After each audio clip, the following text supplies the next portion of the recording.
Neck కూడా తీయాలి.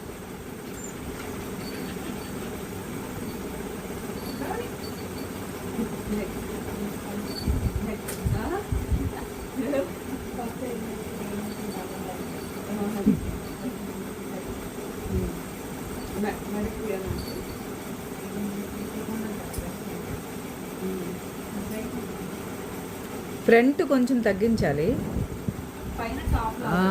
Top ఈ షేప్ రావాలి, వి షేప్ రావాలి.